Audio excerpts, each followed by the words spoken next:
All right.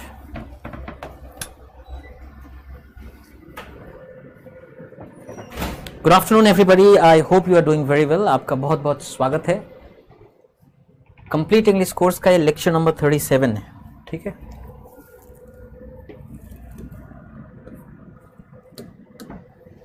Subject component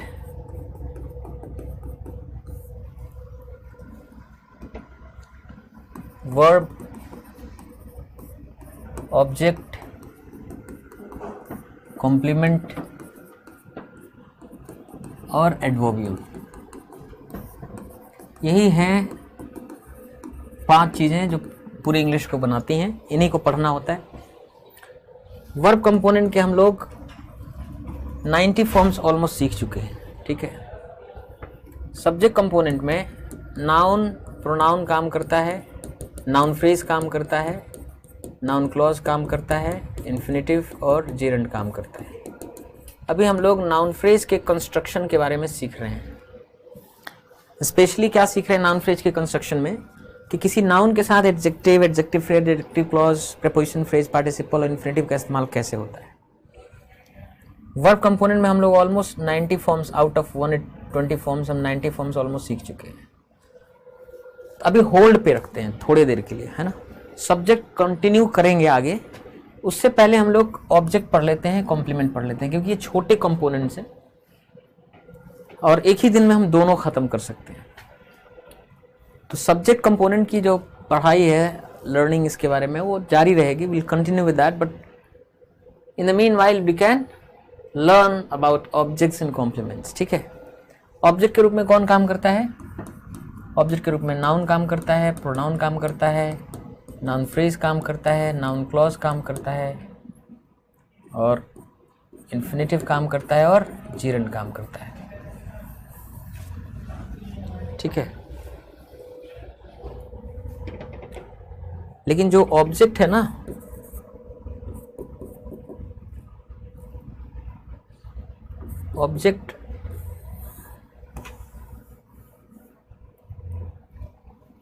object दो तरह का होता है.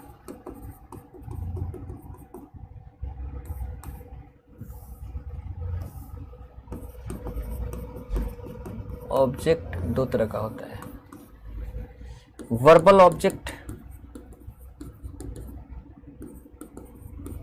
और प्रीपोजिशनल ऑब्जेक्ट.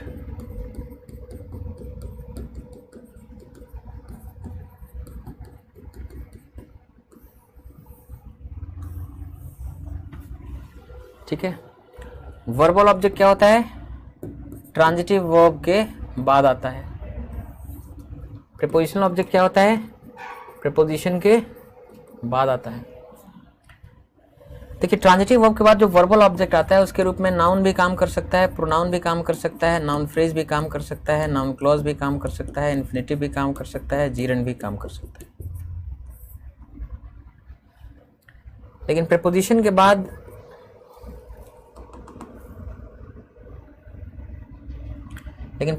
बाद नाउन काम कर सकता है, प्रोनाउन काम कर सकता है, नाउन फ्रेज काम कर सकता है, लेकिन सारे नाउन क्लॉज काम नहीं करते. केवल WH क्लॉज. WH क्लॉज का मतलब वैसे सबऑर्डिनेट क्लॉज जो WH कंजंक्शन से शुरू हुआ है. WH सबऑर्डिनेट कंजंक्शन जैसे what, who, when, which, where, whatever, whichever, whether, ऐसे ही नाउन क्लॉजेज आ सकते हैं. जीरंड का इस्तेमाल होता है लेकिन इन्फिनेटिव का इस्तेमाल नहीं होता है. ध्यान रखना है. एक्सेप्शन है. 3 ऐसे प्रीपोजिशंस हैं. एक है बट मतलब के सिवाय. एक्सेप्ट का मतलब भी होता है के सिवाय. देन मतलब होता है के अपेक्षा. इनके बाद बेयर इन्फिनेटिव का इस्तेमाल हो जाता है, वरना प्रीपोजिशन के बाद इन्फिनेटिव का इस्तेमाल नहीं होता है. जैसे आई लाइक मतलब पसंद करना. क्या है ये? ट्रांजिटिव वर्ब है ना. ट्रांजिटिव वर्ब के बाद क्या आता है? वर्बल ऑब्जेक्ट आता है. तो आई लाइक माया, मैं माया को पसंद करता हूँ. आई लाइक यू, मैं तुम्हें पसंद करता हूँ. आई लाइक योर सॉन्ग्स, मैं आपके गानों को पसंद करता हूँ। I like what you right, जो आप लिखते हैं उन्हें मैं पसंद करता हूँ। इस नाउन है, प्रोनाउन है, नाउन फ्रेज है, नाउन क्लॉज है। I like to live alone, अकेला रहना मुझे पसंद है। I like living alone, gerund है। तो आपने क्या देखा कि ट्रांजिटिव वर्ब के बाद ऑब्जेक्ट के रूप में noun, pronoun, noun phrase, noun clause, infinitive, gerund सारे काम कर रहे हैं कि नहीं। वैसे हम प्रेपोजिशन के बारे में भी दिखा सकते हैं।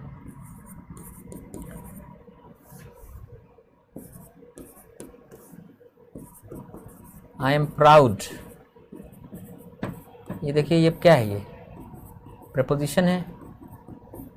आई एम प्राउड ऑफ माया, मुझे माया पे गर्व है। आई एम प्राउड ऑफ यू, मुझे तुम पर गर्व है। आई am proud of your, I am proud of your achievements, आपके जो उपलब्धियां हैं उस पर मुझे गर्व है ना। आई एम प्राउड ऑफ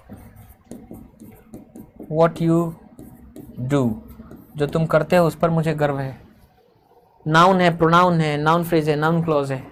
तो प्रेपोजिशन के बाद जो प्रेपोजिशनल ऑब्जेक्ट होगा उसके रूप में noun, pronoun, noun phrase, noun clause, gerund काम कर सकता है। आई एम प्राउड ऑफ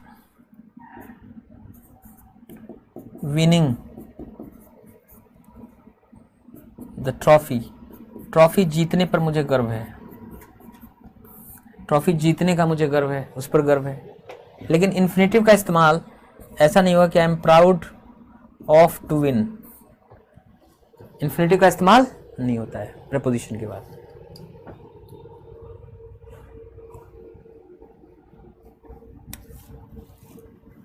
अब कुछ देख लीजिए, कुछ ऐसा है नहीं खास। ऑब्जेक्ट दो तरह के हैं, ट्रांजिटिव वर्ब के बाद आने वाले ऑब्जेक्ट यानी वर्बल ऑब्जेक्ट, क्योंकि वर्ब के बाद आ रहे हैं तो वर्बल ऑब्जेक्ट ही बोलेंगे ना। और हर प्रीपोजिशन के बाद भी ऑब्जेक्ट आता है, वो प्रीपोजिशनल ऑब्जेक्ट कहलाते हैं। ये 6 चीजें हैं, noun, pronoun, noun phrase, noun clause, infinitive, gerund, जो काम करती हैं वर्बल ऑब्जेक्ट के रूप में। प्रीपोजिशनल ऑब्जेक्ट के रूप में इन्फिनेटिव काम नहीं करता है। ठीक है, आप कहेंगे सर एग्जाम्पल दिखा दीजिए। बट मतलब के सिवाय, एक्सेप्ट मतलब के सिवाय, दन मतलब की अपेक्षा। ये 3 ऐसे प्रीपोजिशन हैं जिनके बाद वर्ब का बेयर इन्फिनेटिव फॉर्म आता है। तो आगे हमें देखने को मिलेगा ये, ठीक है, हम ये देखेंगे। याद रखना है कि ये 3 ऐसे प्रीपोजिशन हैं जिनके बाद बेयर इन्फिनेटिव आएगा, तो आपको देखने को मिलेगा एग्जाम्पल। घबराने की बात नहीं है अभी, ठीक है, कोई काम नहीं बिगड़ जाएगा अभी नहीं देखेंगे तो, ठीक है। So let's move on. मैंने एग्जाम्पल भी दिखा दिया आपको कि किस तरह ट्रांजिटिव वर्ब के बाद noun, pronoun, noun phrase, noun clause, infinitive, gerund काम कर रहे हैं। प्रीपोजिशन के बाद noun, pronoun, noun phrase, noun clause, gerund काम कर रहा है, इन्फिनेटिव काम नहीं कर रहा है। अब एक चीज जानिए आप, डाई ट्रांजिटिव वर्ब होते हैं। डाई ट्रांजिटिव वर्ब, आपको मालूम है कि ट्रांजिटिव वर्ब के बाद क्या आता है, ऑब्जेक्ट आता है ना। डाई मतलब होता है 2, तो डाई ट्रांजिटिव वर्ब ऐसे वर्ब्स होते हैं जिनके बाद 2 ऑब्जेक्ट आता है ना। जैसे एक इनडायरेक्ट ऑब्जेक्ट आता है और एक डायरेक्ट ऑब्जेक्ट आता है।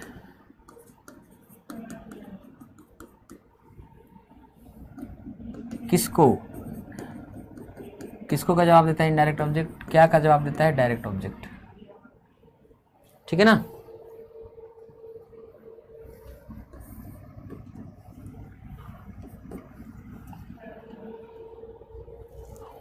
जैसे मैंने कहा कि आई विल गिव यू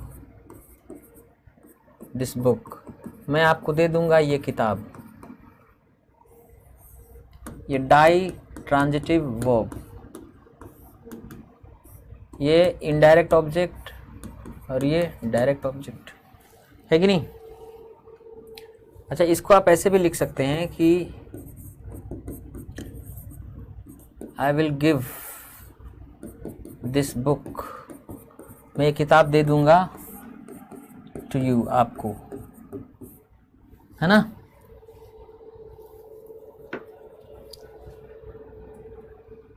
तो गिव डाई ट्रांजिटिव वर्ब है, इसके बाद 2 ऑब्जेक्ट आ रहे हैं, है ना। Maya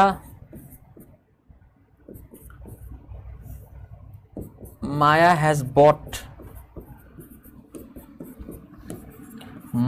bought you a guitar. माया ने तुम्हारे लिए खरीद दिया है। क्या खरीद दिया है भाई? गिटार खरीद दिया है। इनडायरेक्ट ऑब्जेक्ट है और ये डायरेक्ट ऑब्जेक्ट है। ठीक है,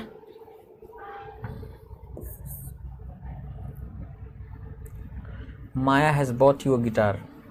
आप इसको ऐसे भी लिख सकते थे कि माया हैज़ बॉट, माया ने खरीद दी है अ गिटार, गिटार खरीद दी है फॉर यू, आपके लिए, है ना।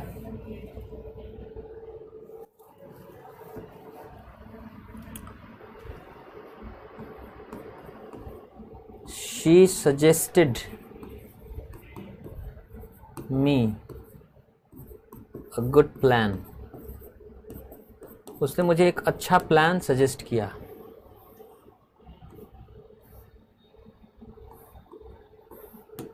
ये इनडायरेक्ट ऑब्जेक्ट और ये डायरेक्ट ऑब्जेक्ट है ना। तो इसको और कैसे लिख सकते हैं? She suggested a good plan. उसने एक अच्छी योजना सुझाई to me. अब आपको बताएं कि ये गलत है और ये सही है ना। अब आप कहेंगे इसका कोई पैटर्न या रूल है? कोई पैटर्न और रूल नहीं है, कोई नियम नहीं है। अलग अलग वर्ब्स का अपना अपना कैरेक्टर है। आगे चल के पढ़ेंगे आप वर्ब यूसेस। अब 12,500 वर्ब्स हैं। सारे वर्ब्स तो नहीं, कुछ वर्ब्स हैं जिनका यूसेज आना बहुत इंपॉर्टेंट है कि उनका कैसे इस्तेमाल हो सकता है और कैसे नहीं। अब एक एग्जाम्पल यही ले लीजिए कि अगर ऊपर वाला सेंटेंस लिखा होता कि she suggested me a good plan, बहुत लोगों को लगेगा it's correct, but it's not. ठीक है, ये चीज़ें सीखनी है आगे चल के, है ना। She suggested a good plan to me. Suggest something to somebody, मतलब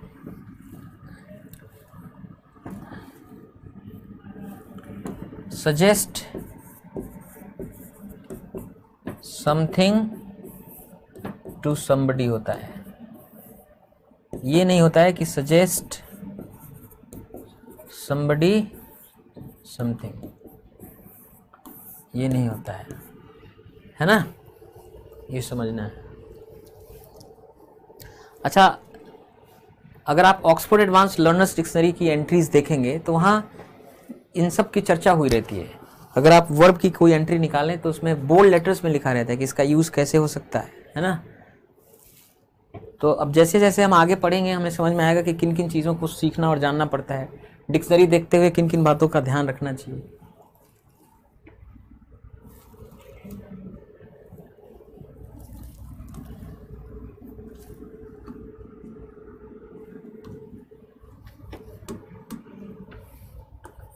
I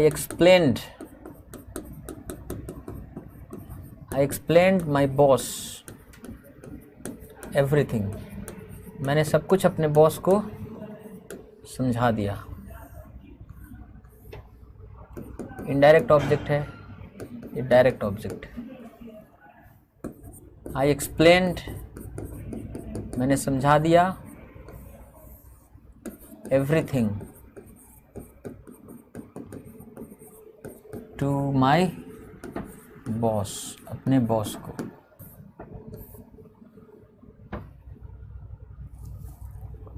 ये सही है लेकिन ये गलत है।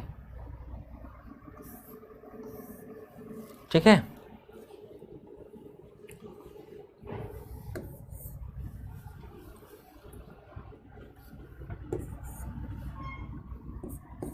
रवि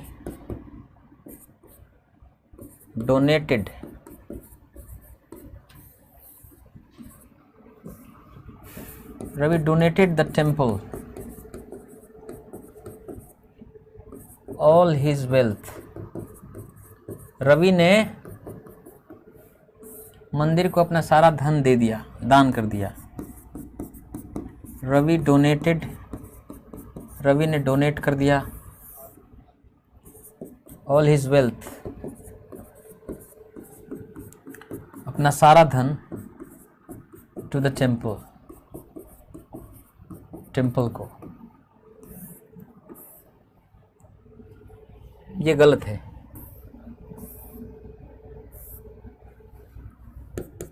ये सही है।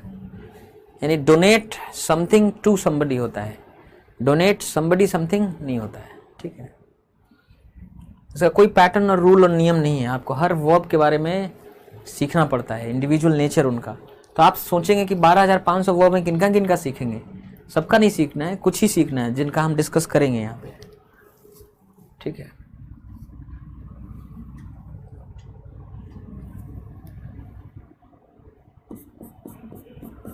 Who teaches you?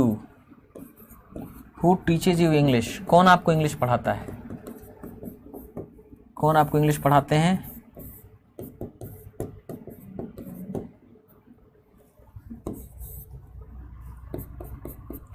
Who teaches English? कौन पढ़ाते हैं इंग्लिश? To you, आपको। दोनों सही है। ठीक है, टीच समबडी समथिंग भी होता है, टीच समथिंग टू समबडी भी होता है। अच्छा, एक बात और ध्यान रखना है कि जब आप पैसिव बनाते हैं, जैसे मान लीजिए इनका पैसिव बनाना है,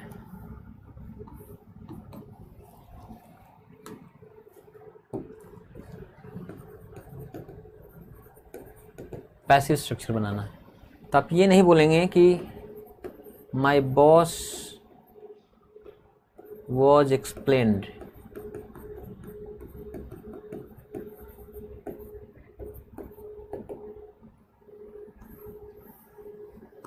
ये गड़बड़ है। आपको क्या बोलना पड़ेगा कि एवरीथिंग,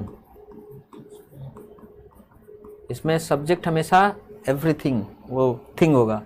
एवरीथिंग was explained, हर चीज समझाया गया। टू माई बॉस, मेरे बॉस को। बाय मी, मेरे द्वारा, है ना। इसका भी अगर आप पैसिव देखेंगे, डोनेट वाला का भी, तो इसके भी पैसिव में यही चीज़ें हैं।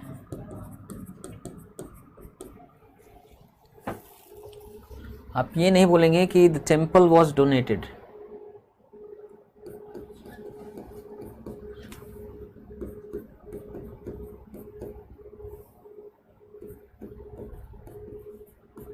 The temple was donated, temple को डोनेट किया गया।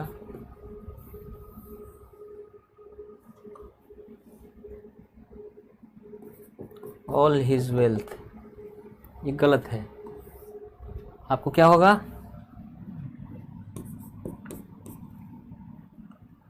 ऑल रवीज हेल्थ वेल्थ या all his wealth. All his wealth was donated, उसका सारा धन डोनेट कर दिया गया टू द टेम्पल, मंदिर को। बाय रवि।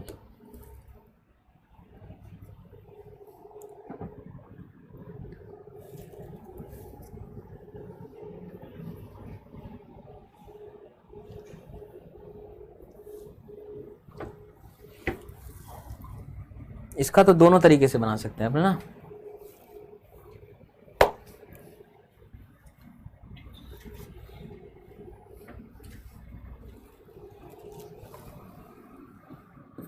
बाय whom, किसके द्वारा, इज इंग्लिश टॉट, किसके द्वारा इंग्लिश पढ़ाई जाती है, टू यू, आपको। या by whom are you taught, आप किसके द्वारा पढ़ाए जाते हैं, इंग्लिश।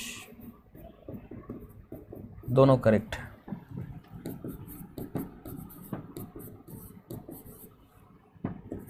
ये भी सही है, ये भी सही है।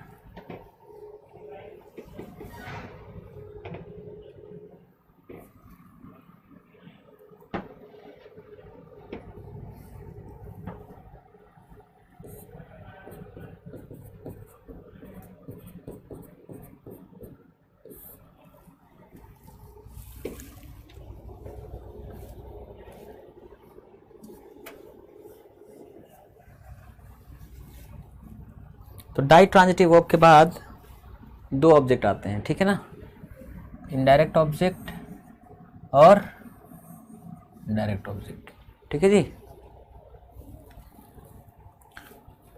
ऑब्जेक्ट से रिलेटेड बातें, पहली बात, ऑब्जेक्ट जो होता है ऑब्जेक्टिव केस में होता है,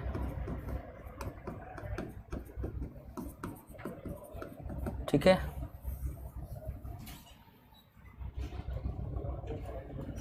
दूसरी बात, रिफ्लेक्सिव ऑब्जेक्ट,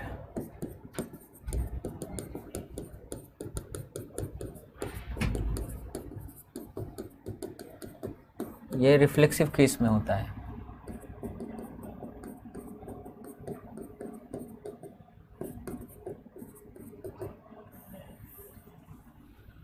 रिफ्लेक्सिव ऑब्जेक्ट होता क्या है, जैसे ए बी सी कोई आदमी है, उसने कोई ट्रांजिटिव वर्ब एक्शन किया। ए बी सी कोई आदमी है, उसने कोई ट्रांजिटिव एक्शन किया और उसका प्रभाव भी उसी पर पड़ गया, तो यही जो है ना वो रिफ्लेक्सिव ऑब्जेक्ट होता है। ये डूअर है और यही क्या है, सफरर भी है। काम को करने वाला भी एबीसी, काम का प्रभाव झेलने वाला भी एबीसी। तो कोई ऐसा ट्रांजिटिव एक्शन जिसका करने वाला ही उसका सफरर हो, प्रभाव झेलने वाला भी हो, तो वो जो ऑब्जेक्ट है ना ट्रांजिटिव वर्ब के बाद जो आ रहा है, ये रिफ्लेक्सिव ऑब्जेक्ट होता है। रिफ्लेक्सिव ऑब्जेक्ट हमेशा रिफ्लेक्सिव केस में होता है, ठीक है। तीसरी बात, ऑब्वियस, जहां ऑब्वियस रिफ्लेक्सिव ऑब्जेक्ट हो,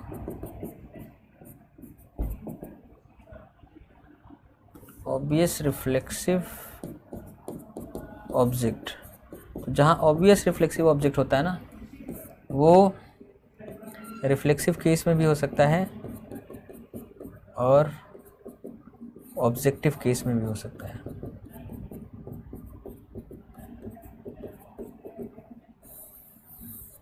ठीक है जी, इसको समझाना पड़ेगा। जैसे आप कहते हैं माया नोज, माया जानती है हम सब लोगों को, वी ऑल। वी क्या है, सब्जेक्टिव केस है। ऑब्जेक्ट तो ऑब्जेक्टिव केस में होना चाहिए ना, क्या होना चाहिए, us all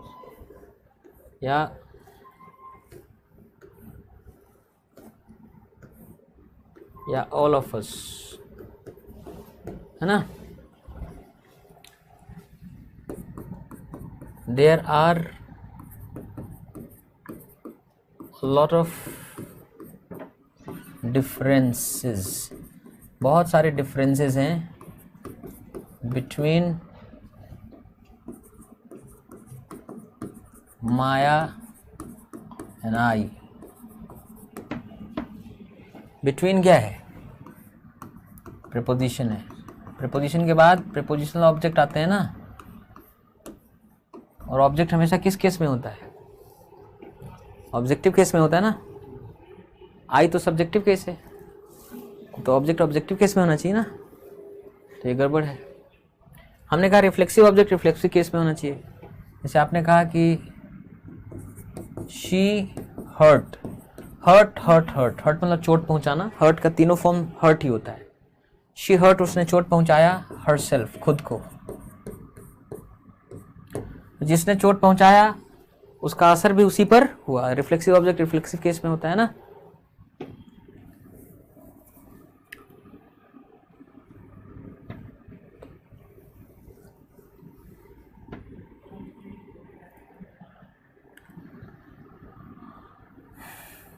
Ravi loves, Ravi बहुत पसंद करता है हिमसेल्फ, खुद को, है ना। रिफ्लेक्सिव ऑब्जेक्ट है रिफ्लेक्सिव केस में। अब यहाँ एक चीज लिखा हुआ है कि जहाँ ऑब्वियस रिफ्लेक्सिव ऑब्जेक्ट हो, मतलब कुछ कुछ केसेस ऐसे होते हैं जहाँ वो आदमी जो एक्शन कर रहा है उसका प्रभाव झेलने वाला सफरर भी वही होगा और कोई हो ही नहीं सकता है। ऐसी स्थितियों में वो जो ऑब्जेक्ट होता है वो ऑब्वियस रिफ्लेक्सिव ऑब्जेक्ट है। एग्जाम्पल के लिए, माया वॉज ड्रैगिंग, माया घसीट रही थी, इट, इस चीज को, बिहाइंड, के पीछे। अब किसके पीछे घसीट रही होगी बताइए तो जरा। अगर माया कोई चीज घसीट रही है तो एकदम स्पष्ट है कि वो अपने ही पीछे कोई चीज घसीट रही होगी, तो यहाँ रिफ्लेक्सिव ऑब्जेक्ट ही होगा, ऑब्वियस है, कोई दूसरा ऑब्जेक्ट हो ही नहीं सकता। यहाँ हो सकता था, शी हर्ट हरसेल्फ, उसने अपने को चोट पहुंचाया, शी हर्ट, उसने चोट पहुंचाया, रवि, माया किसी और को चोट पहुंचा सकती थी, वो लव कर सकती थी, किसी कर सकता था रवि किसी और को। यहाँ पे जो है ऑब्जेक्ट कोई और भी संभव था, लेकिन यहाँ ऑब्वियस है रिफ्लेक्सिव ऑब्जेक्ट, और कोई हो ही नहीं सकता है, क्योंकि माया अगर खींच रही कोई चीज तो अपने पीछे ही खींच सकती है और किसी के पीछे नहीं। तो Maya was dragging it behind herself भी बोल सकते हैं और बिहाइंड हर भी बोलते हैं। तो जहां रिफ्लेक्सिव ऑब्जेक्ट होता है ना, ऑब्वियस रिफ्लेक्सिव ऑब्जेक्ट, वहां रिफ्लेक्सिव केस भी लग सकता है और क्या हो सकता है, ऑब्जेक्टिव केस भी लग सकता है। ठीक है जी।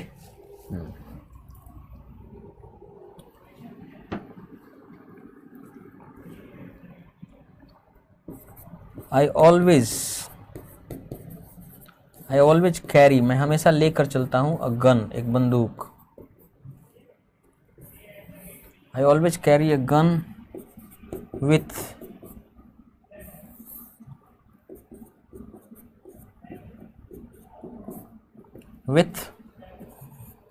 मी या माई सेल्फ।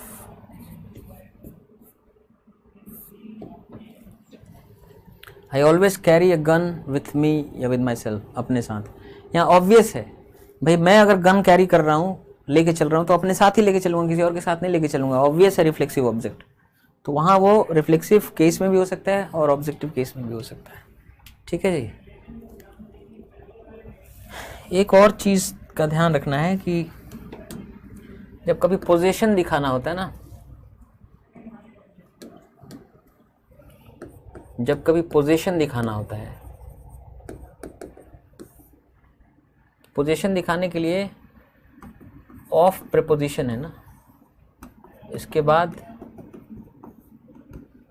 है ना पोजेसिव प्रोनाउन, पोजेसिव प्रोनाउन, ये भी ऑब्जेक्टिव केस ही होता है।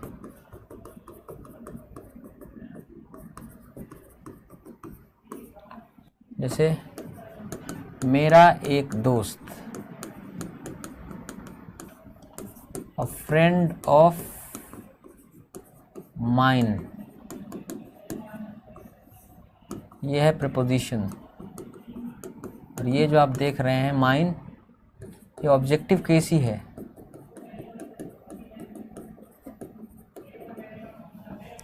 समझ में आ रहा ना।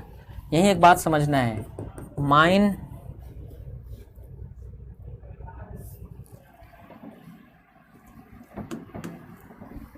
देखिए, subjective case, objective case. Mine का माइन ही होता है।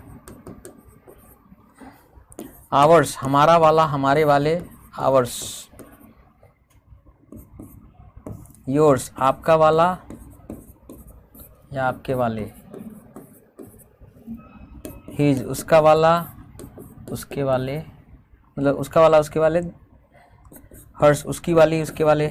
सब्जेक्टिव ऑब्जेक्टिव केस दोनों का सेम ही रहता है। अब आपको समझाते हैं कैसे। जैसे आप लिखते हैं कि mine is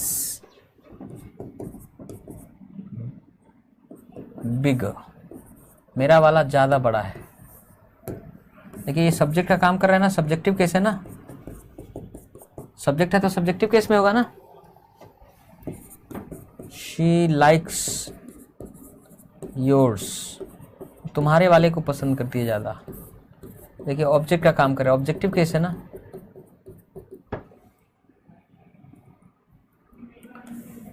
she likes mine, मेरे वाले को ज़्यादा पसंद करती है।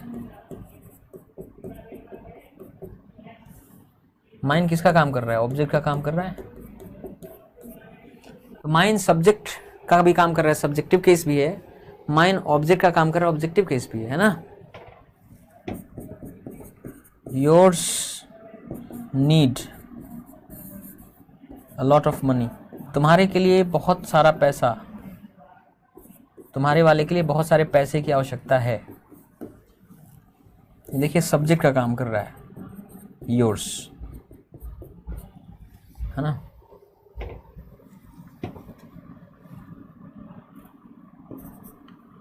I like yours, I like yours, ये ऑब्जेक्ट का काम कर रहा है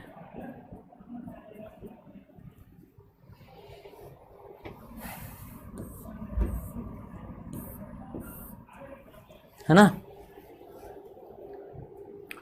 तो मैं यही कह रहा था कि ये जो पोजेसिव प्रोनाउन है, इनको हम पोजेसिव प्रोनाउन बोलते हैं।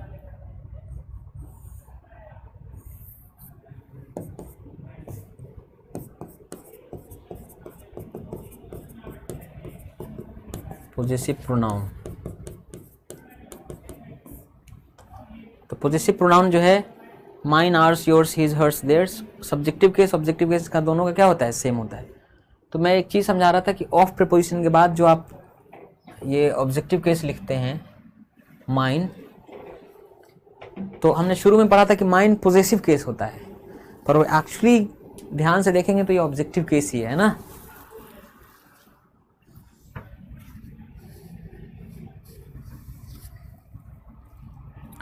तो ऑब्जेक्ट के बारे में बस इतना ही पढ़ना था, हो गया ख़त्म। ऑब्जेक्ट के बारे में कुछ ज़्यादा नहीं पढ़ना है। अब आगे हमें पढ़ना है किसके बारे में? कॉम्प्लीमेंट के बारे में।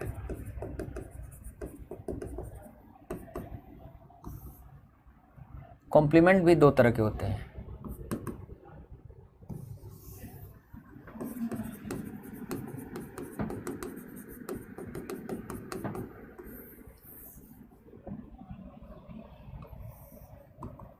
सब्जेक्ट कॉम्प्लीमेंट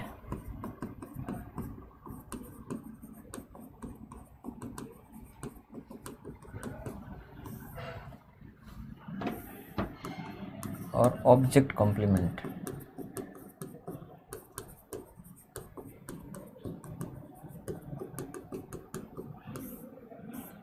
सब्जेक्ट कॉम्प्लीमेंट और ऑब्जेक्ट कॉम्प्लीमेंट, है ना। सब्जेक्ट कॉम्प्लीमेंट सब्जेक्ट को क्या करता है? पूरा करता है, उसके डिस्क्रिप्शन को पूरा करता है। ऑब्जेक्ट कॉम्प्लीमेंट ऑब्जेक्ट के डिस्क्रिप्शन को पूरा करता है। लेकिन कॉम्प्लीमेंट के रूप में काम कौन करते हैं? कॉम्प्लीमेंट के रूप में काम वही 11 चीजें करती हैं। इसको थोड़ा और नीचे कर लेते हैं।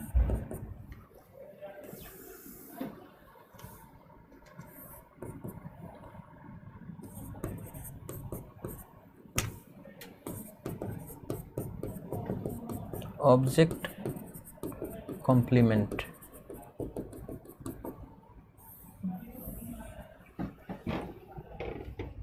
सब्जेक्ट कॉम्प्लीमेंट,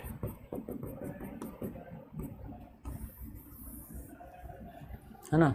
कॉम्प्लीमेंट के रूप में काम कौन करता है? नाउन काम करता है, प्रोनाउन काम करता है, नाउन फ्रेज काम करता है, नाउन क्लॉज काम करता है, इन्फिनेटिव काम करता है, जीरंड काम करता है, एडजेक्टिव काम करता है, एडजेक्टिव फ्रेज काम करता है, एडजेक्टिव क्लॉज काम करता है, प्रीपोजिशन फ्रेज काम करता है और पार्टिसिपल काम करता है।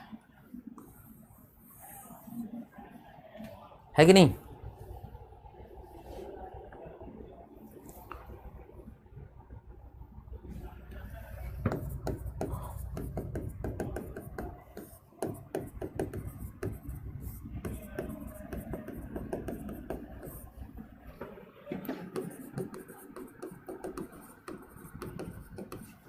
पांच चीजें होती हैं इंग्लिश में, तो इसमें हम अब ऑब्जेक्ट का डिस्क्रिप्शन पूरा पढ़ लिए, ऑब्जेक्ट के बारे में आपको पता भी नहीं चला, जितना पढ़ना था सब पढ़ लिए, है ना? कुछ है ही नहीं ऑब्जेक्ट में ज़्यादा, जितनी बातें पढ़नी थी हम लोगों ने क्या कर लिया, पढ़ लिया। एक बार रिवाइज कर लें। तो ऑब्जेक्ट के रूप में कौन काम करता है? Noun, pronoun, noun phrase, noun close, infinitive, gerund. दो तरह के ऑब्जेक्ट होते हैं, वर्बल ऑब्जेक्ट ट्रांजिटिव वर्ब के बाद आने वाले, प्रीपोजिशनल ऑब्जेक्ट जो प्रीपोजिशन के बाद आते हैं। प्रीपोजिशनल ऑब्जेक्ट के रूप में इन्फिनेटिव काम नहीं करता और केवल वही नाउन क्लॉज काम करते हैं जो WH सबऑर्डिनेटिंग कंजंक्शन से शुरू होते हैं। मैंने इनका एग्जाम्पल दिखा दिया कि किस तरह से ट्रांजिटिव वर्ब के बाद ये सब, प्रीपोजिशन के बाद ये सब काम करते हैं ऑब्जेक्ट का। फिर हमने देखा कि डाई ट्रांजिटिव वर्ब ऐसे वर्ब होते हैं जिनके बाद दो ऑब्जेक्ट आता है। इनडायरेक्ट ऑब्जेक्ट किसको, डायरेक्ट ऑब्जेक्ट क्या का जवाब देता है, ठीक है?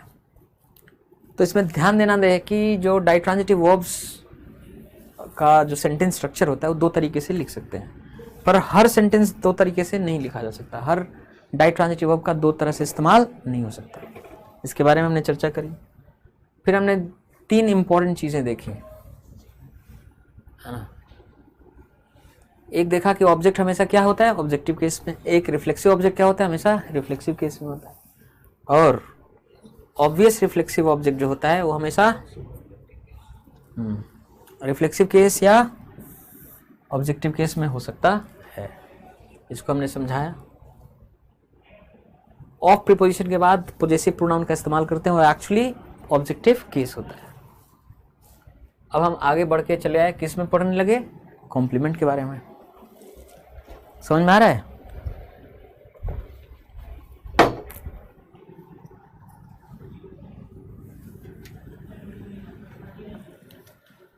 जरा फोन देना।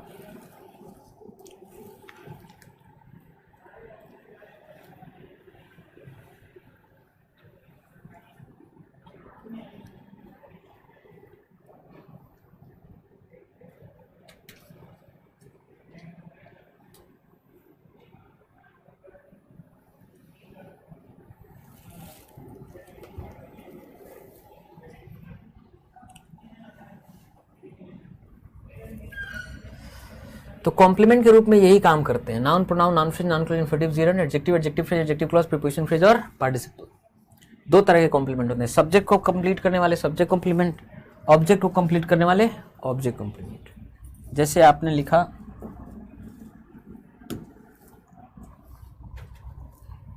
कि माया या शी इज माया, वो माया है।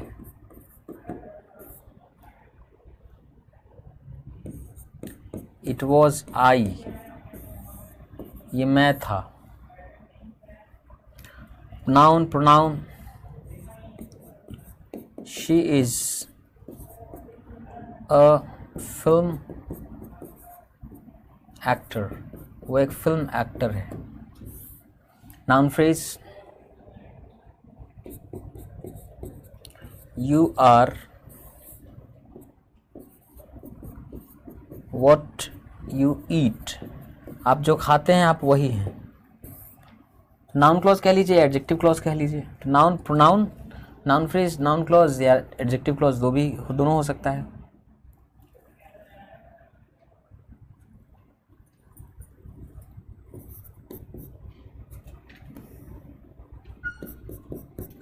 My hobby,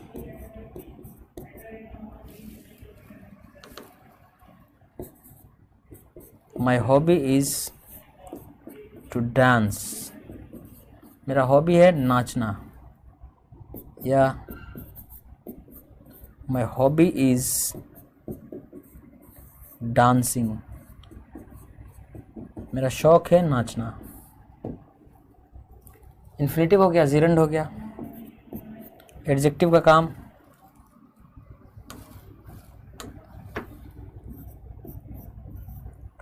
she is angry,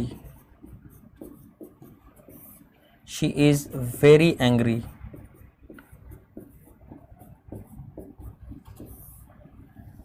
है ना। एडजेक्टिव हो गया, एडजेक्टिव फ्रेज हो गया। एडजेक्टिव क्लॉज इसको मान सकते हो, preposition phrase participle. She is in her room, वो अपने रूम में है। पार्टिसिपल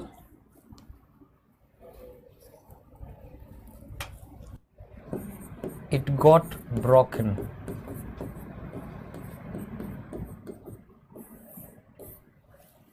गेट मतलब हो जाना, लिंकिंग वर्ब होता है। तो ध्यान देना है कि जो सब्जेक्ट कॉम्प्लीमेंट होता है लिंकिंग वर्ब के बाद आता है, समझ में आ रहा ना। और ऑब्जेक्ट कॉम्प्लीमेंट क्या है, ऑब्जेक्ट के बाद आता है, ठीक है।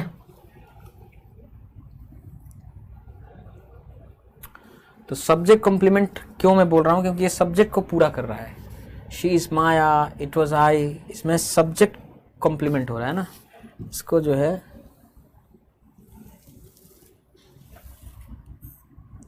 इसमें देखा जाए तो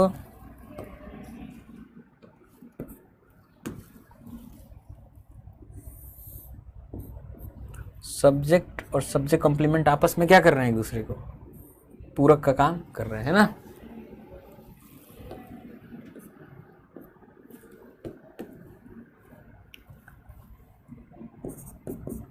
शी वॉज एंग्री, वो एंग्री थी। शी वॉज वेरी एंग्री, वो बहुत क्रोधित थी। ये adjective phrase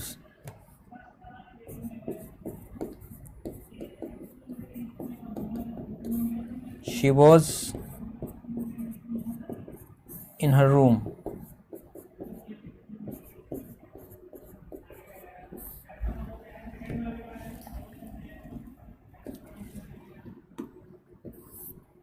subject subject complement, ठीक है ना। ऑब्जेक्ट कॉम्प्लीमेंट में क्या होगा, ऑब्जेक्ट कॉम्प्लीमेंट में ऑब्जेक्ट को कंप्लीट करने के लिए आएगा ऑब्जेक्ट कॉम्प्लीमेंट, ठीक है ना। जैसे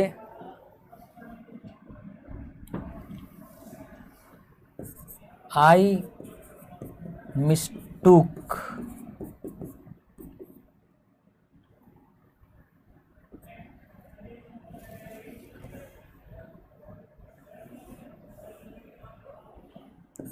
I thought him रवि, मैंने उसको रवि समझ लिया, है ना। ये देखिए ये ऑब्जेक्ट है, क्या है ये, ऑब्जेक्ट है।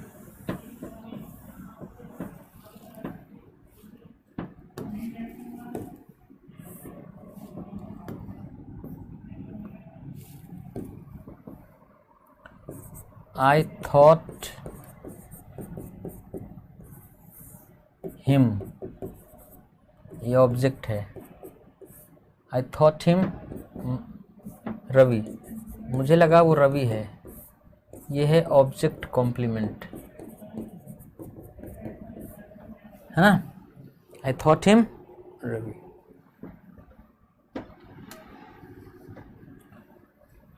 I thought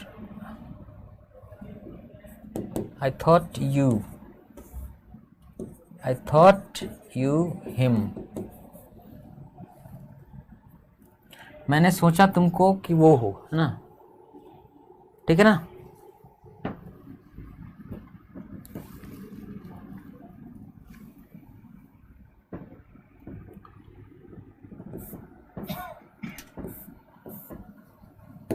तो देखिए यहाँ नाउन काम कर रहा है, यहाँ प्रोनाउन कर रहा है, हैं।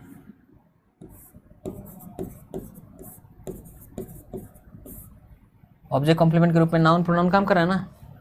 आई थॉट यू माई बॉस, मैंने सोचा आप मेरे बॉस हैं, ये नाउन फ्रेज हो गया ना। आई thought you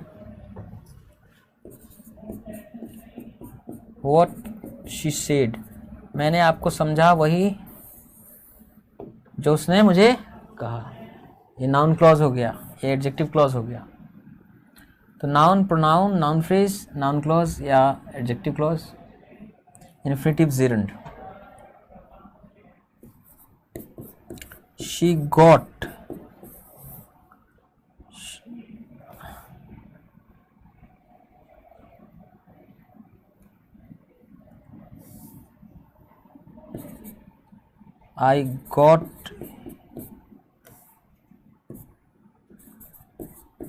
I got you to kill him, मैंने तुमसे मरवाया उसको, है ना।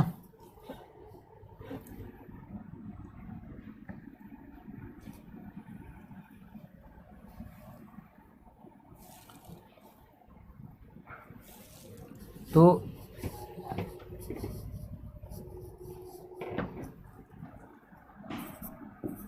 I saw her,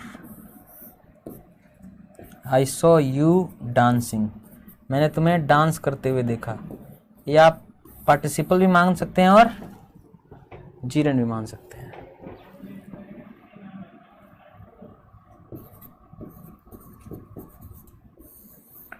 I saw you, मैंने तुम्हें देखा।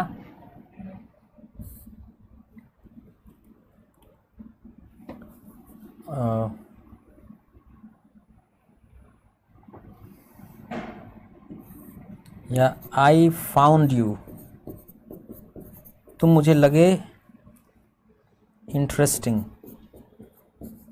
रोचक। या I found you very interesting.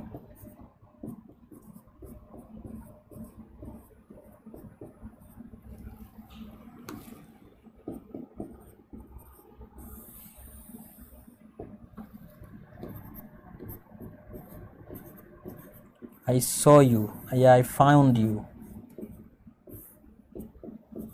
in my room, मैं तुम्हें पाया अपने कमरे में, है ना। तो यहाँ आप अगर ध्यान से देखें तो क्या हो रहा है,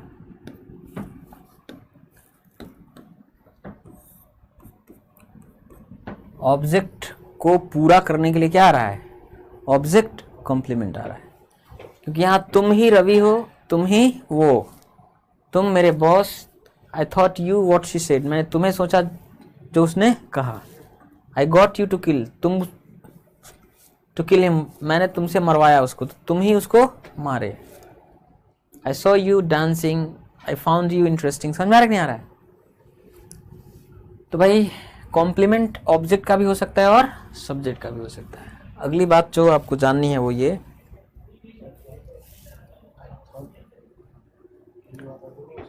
आई थॉट यू रवि, रवि के पहले यू आर रवि, तुम रवि हो, सब्जेक्ट कॉम्प्लीमेंट हो गया ना रवि। यहाँ पे तो ऑब्जेक्ट का कॉम्प्लीमेंट देखना है ना। तो आई थॉट यू रवि, मैंने सोचा तुमको कि तुम रवि हो, है ना। अब कॉम्प्लीमेंट के बारे में कुछ ज़्यादा जानना नहीं, बहुत एक सिंपल सी चीज़ है। क्या? Subject complement.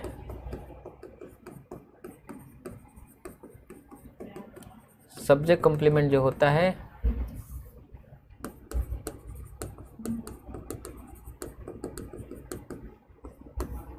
Subjective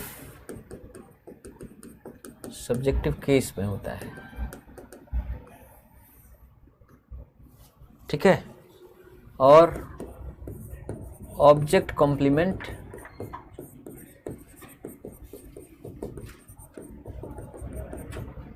objective case में होता है।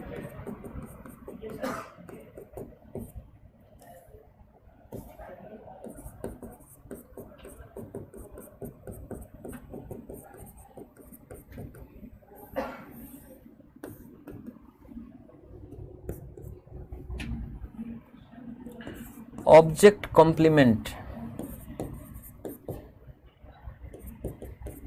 ऑब्जेक्ट कॉम्प्लीमेंट के पहले THE दी या द का इस्तेमाल नहीं होता। बस 3 बातें जाननी है, ठीक है, बात खत्म। सब्जेक्ट कॉम्प्लीमेंट सब्जेक्टिव केस में, जैसे मैं हूं तो इट इज मी नहीं बोलोगे आप, इट इज आई। क्यों? क्योंकि सब्जेक्ट कॉम्प्लीमेंट किस केस में होता है? सब्जेक्टिव केस में होता है। तो आप ये नहीं बोलेंगे it is me, it is I.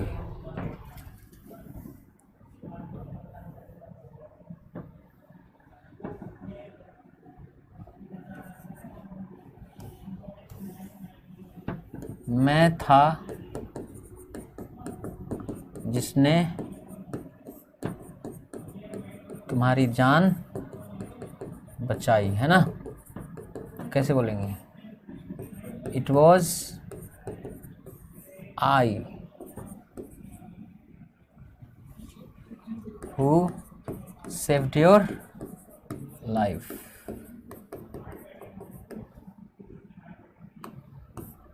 It was I that saved your life. Object complement objective case में होता है। अब यहाँ पे मी नहीं करना है ना, है कि नहीं? ऑब्जेक्ट कॉम्प्लीमेंट ऑब्जेक्टिव केस में होता है। आई थॉट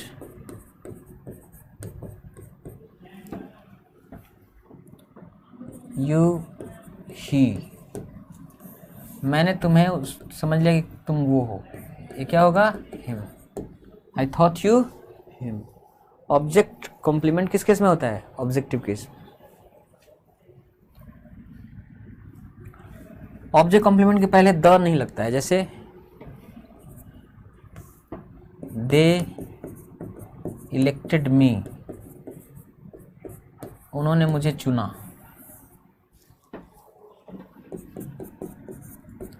द प्रेसिडेंट, उन्होंने मुझे प्रेसिडेंट चुना। या they elected me as the president. अब आपको ये समझना है, ये ऑब्जेक्ट है और ये ऑब्जेक्ट कॉम्प्लीमेंट है ना, और ऑब्जेक्ट कॉम्प्लीमेंट के पहले द का प्रयोग नहीं होता, ठीक है? समझ में आ रहा ना?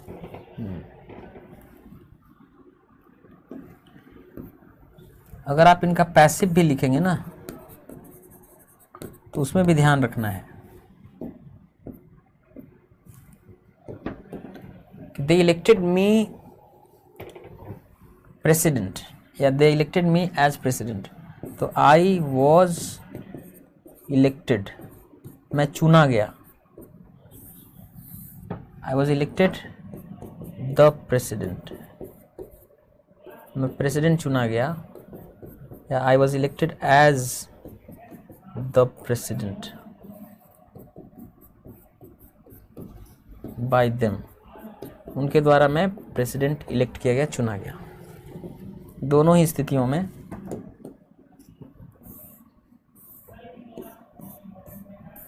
पैसिव वॉइस में भी, ठीक है ना? प्रेसिडेंट के पहले द का इस्तेमाल नहीं होगा, ठीक है?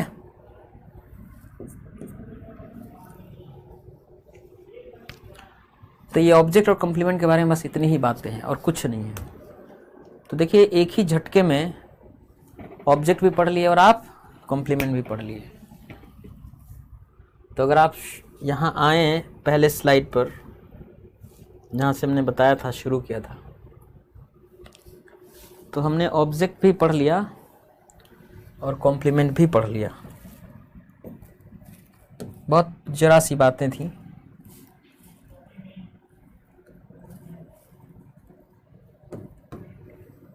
ये इसके रूप में नाउन काम करता है, प्रोनाउन काम करता है, नाउन फ्रेज काम करता है, नाउन क्लॉज काम करता है, इन्फिनेटिव काम करता है, जीरंड काम करता है, एडजेक्टिव काम करता है, एडजेक्टिव फ्रेज काम करता है, एडजेक्टिव क्लॉज काम करता है, प्रीपोजिशन फ्रेज काम करता है और पार्टिसिपल काम करता है।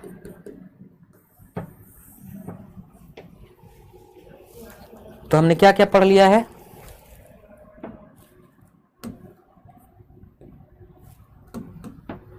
हमने पढ़ लिया ऑब्जेक्ट, हमने पढ़ लिया कॉम्प्लीमेंट। हम सब्जेक्ट के बीच में हैं, वर्ब के बीच में हैं।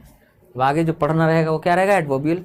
बाकी इनकी बहुत लंबी पढ़ाई, थोड़ी बहुत लंबी तो नहीं, लेकिन हाँ थोड़ी पढ़ाई करनी है इनके बारे में भी, ठीक है। और सबसे मेजर जो चीज़ सीखने को रहेगा वो रहेगा एडवर्बियल में। बड़ा सेक्शन है ना, इतना भी बड़ा नहीं है, सब्जेक्ट से तो छोटा ही है ना, या बराबर है कह लीजिए। एडवर्बियल सेक्शन में काफ़ी कुछ पढ़ना है। सो कीप वर्किंग हार्ड, काम करते रहना है, ठीक है। So that's it for today. आज के लिए इतना ही। I will see you tomorrow. Till then take care of yourself, bye bye.